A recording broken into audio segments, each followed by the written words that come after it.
नमस्कार, स्वागत है आपका। आप देख रहे हैं द न्यूज और मैं रानी गुप्ता आपके साथ। सनातन धर्म पर विवादित टिप्पणी करने वाले मामले पर उदयनिधि स्टालिन पहले ही मद्रास हाईकोर्ट से कड़ी फटकार खा चुके हैं। साथ ही मद्रास हाईकोर्ट ने उन्हें नसीहत भी दी कि सत्ता पर बैठे ऐसे लोगों को इस तरीके की बयानबाजी से बचना चाहिए। लेकिन अभी भी उनके जो तेवर है वो बरकरार है। उनका ये कहना है कि उन्होंने कुछ भी गलत नहीं कहा है और वो अपने बयान से बदलने वाले नहीं है, यानी कि सनातन धर्म का इसी तरीके से विरोध करते रहेंगे। बता दें कि तमिलनाडु के मंत्री उदयनिधि स्टालिन ने एक बार फिर से बड़ा विवाद खड़ा करते हुए सोमवार को अपना रुख एक बार फिर से दोहरा दिया है कि सनातन धर्म का हमेशा विरोध किया जाना चाहिए। बता दें कि इंडिया अलायंस के घटक दल डीएमके के नेता स्टालिन के पिछले बयानों पर पहले ही जमकर विवाद देखने को मिल चुका है। ऐसे में उसका ये नया बयान विपक्षी दलों के लिए बड़ी मुसीबत बन सकता है। बता दें कि उदयनिधि स्टालिन ने सनातन धर्म की तुलना डेंगू और मलेरिया से की थी, जिसके बाद जमकर विवाद हुआ था और इंडिया अलायंस के नेता असहज स्थिति में भी पहुंच गए थे। हालांकि इंडिया अलायंस के कई सारे नेताओं ने बकायदा इसका समर्थन भी किया था। तो इंडिया अलायंस के में से कई सारे नेता तो ऐसे भी थे जो कि बकायदा रामचरितमानस की तुलना पोटेशियम साइनाइड से करते हुए भी नजर आए थे।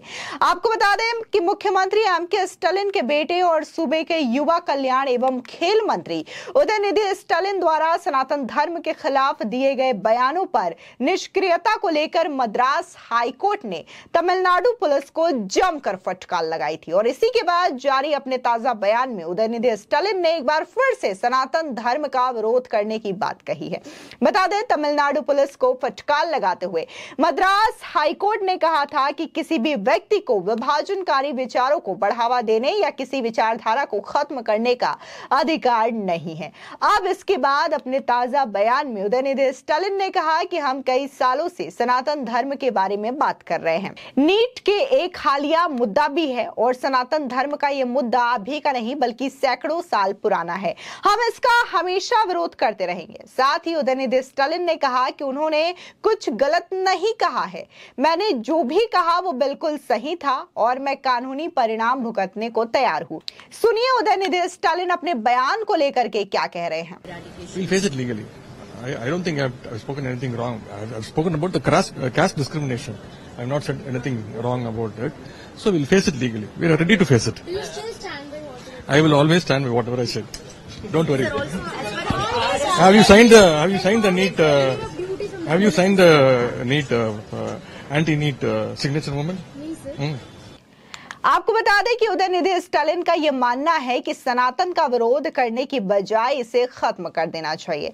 उनका कहना है कि उन्होंने कुछ गलत या फिर कुछ नया नहीं कहा है जो पहले कभी कहा न गया हो। डॉक्टर BR अम्बेडकर और पेरियार एवी रामासामी भी ऐसी बातें कर चुके हैं। आपको बता दें, दरअसल तमिलनाडु सीएम एमके स्टालिन के बेटे उदयनिधि स्टालिन ने चेन्नई में 2 सितंबर को एक कार्यक्रम में सनातन धर्म के खिलाफ बयानबाजी की थी। 4 दिन बाद यानी कि 7 सितंबर को उन्होंने पहली बार इस बयान को लेकर के और इस मामले को लेकर के सफाई भी दी। हालांकि डीएमके नेता ने अपने बयान में यह कहा था कि सनातन धर्म संस्कृत से लिया गया है जो कि सामाजिक न्याय और समानता के खिलाफ है। उन्होंने कहा था कि हम कोरोना, डेंगू और मलेरिया का विरोध नहीं कर सकते, हमें इन्हें खत्म करना होगा और ठीक इसी तरीके से सनातन का विरोध नहीं कर सकते, सनातन को भी खत्म करना होगा। अब उदयनिधि स्टालिन के बयानों का सियासी असर कितना होता है और आम जनता इसे कैसे लेती है, इसका पता तो आने वाले दिनों में ही चल पाएगा।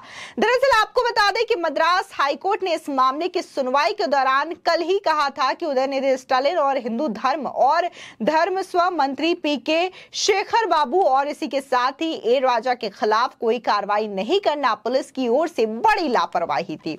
इधर इसी बयान को लेकर मद्रास हाईकोर्ट में उदयनिधि स्टालिन के खिलाफ एक और याचिका दाखिल की गई है। इसमें कहा गया है कि सनातन धर्म पर टिप्पणी करके उदयनिधि स्टालिन ने संविधान के साथ फ्रॉड किया है। इस याचिका में यह दावा किया गया है कि उदयनिधि स्टालिन ने अपने पद की शपथ का उल्लंघन किया है। सनातन धर्म को बीमारी बताने वाले तमिलनाडु के सीएम एमके स्टालिन के बेटे उदयनिधि स्टालिन के खिलाफ 262 शख्सियतों ने सुप्रीम कोर्ट को चिट्ठी भी लिखी है और लोगों ने सुप्रीम कोर्ट से खुद दखल देने की मांग की है, जिसमें रिटायर्ड जज भी मौजूद हैं, ब्यूरोक्रेट्स भी मौजूद हैं और इसी के साथ ही कई जानी मानी हस्तियां हैं जिन्होंने बकायदा ये चिट्ठी लिखी थी और उदयनिधि स्टालिन के सनातन धर्म पर किए गए विवादित टिप्पणी की काफी ज्यादा निंदा भी की थी। फिलहाल अगर बात हम मद्रास हाईकोर्ट की करें तो मद्रास हाईकोर्ट ने कल ही उदयनिधि स्टालिन को फटकार लगाई थी और यह भी कहा था, बकायदा नसीहत देते हुए कि अगर आप सत्ता में आसीन हैं तो आपको इस तरीके की बयानबाजी से बचना चाहिए जहां पर दो विभाजनकारी सोच को लेकर के कोई बातें कही जा रही हो। आप जाहिर तौर पे अगर हम बात करें संविधान की भी, तो भले ही संविधान हमें पूरी तरीके से बोलने की आजादी देता है, अभिव्यक्ति की आजादी देता है, लेकिन वहीं दूसरी ओर संविधान ये भी कहता है कि आपको उतनी ही आजादी है जिससे कि किसी दूसरे को आहत ना हो। लेकिन अगर हम उदयनिधि स्टालिन के बयानों की बात करें तो एक मंत्री भी हैं और एक मंत्री होते हुए वो इस तरीके के बयान दे रहे हैं जिससे कि पूरा का पूरा सनातन धर्म आहत हो रहा है। हिंदू धर्म के कई सारे लोग बकायदा इससे आहत हुए और इसको लेकर के जम करके पिछले दिनों सियासत देखने को भी मिली थी। ये सिर्फ इंडिया अलायंस में उदयनिधि स्टालिन की ही बात नहीं है जिन्होंने सनातन धर्म के खिलाफ अभी भी लगातार विरोध करने का रवैया अख्तियार किया हुआ है। उधर अगर हम बिहार के शिक्षा मंत्री की बात करें चंद्रशेखर की, तो वो भी कई दफा रामचरितमानस को लेकर के विवादित बोल चुके हैं। कभी वो कहते हैं कि रामचरितमानस में जो दोहे लिखे गए हैं वो बिल्कुल सही नहीं है और इनकी तुलना आपत्तिजनक स्थितियों में करते हैं, तो कभी वो रामचरितमानस के जो पूरी की पूरी पवित्र ग्रंथ है उसकी तुलना पोटेशियम साइनाइड जैसे जहरीले पदार्थ से कर देते हैं। तो यहां से ये सोच देखने को मिलती है कि इंडिया अलायंस के तमाम नेता लगातार हिंदू धर्म के खिलाफ बयानबाजी करते हैं, सनातन धर्म के खिलाफ बयानबाजी करते हैं और जाहिर तौर पर जिस तरीके की वो बयानबाजी करते हैं उससे वो तुष्टीकरण की राजनीति को भले बढ़ावा दे देते हैं। वोट बैंक की राजनीति उनकी भले ही बढ़ जाती हो, लेकिन उनके द्वारा दिए गए इस तरीके की आपत्तिजनक टिप्पणी की वजह से बहुत सारे हिंदू धर्म के ऐसे लोग हैं जो कि काफी ज्यादा आहत होते हैं और वो ये सोचते हैं कि ये नेता जो है उनके धर्म के खिलाफ कैसे इस तरीके की टिप्पणी कर जाते हैं बिना कुछ सोचे समझे। आपको बता दें जिस तरीके से मद्रास हाईकोर्ट में बकायदा ये याचिका दायर की गई तो इसमें 3 लोगों के नाम हैं जिसमें से 2 मंत्री हैं और इसी के साथ ही ए राजा भी हैं जिन्होंने पिछले दिनों उदयनिधि स्टालिन के ही बयानों को दोहराते हुए कहा था कि उदयनिधि स्टालिन ने सनातन धर्म की तुलना डेंगू और मलेरिया से करके थोड़ी नरमी बरती थी, लेकिन डेंगू और मलेरिया से नहीं बल्कि सनातन धर्म की तुलना तो HIV और कुष्ठ रोग जैसे गंभीर रोगों से की जानी चाहिए जो कि समाज एक कलंकित रोग के तौर पर भी देखता है।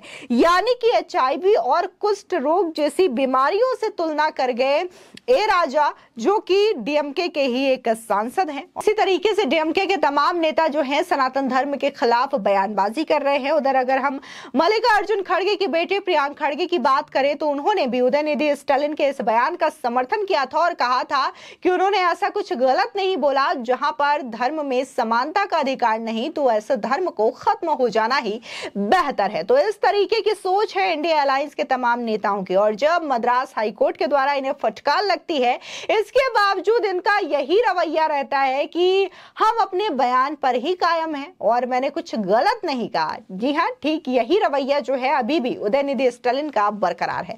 फिलहाल इस पूरे मामले को लेकर के आपकी क्या राय है हमारे कमेंट सेक्शन में जरूर बताएं। धन्यवाद।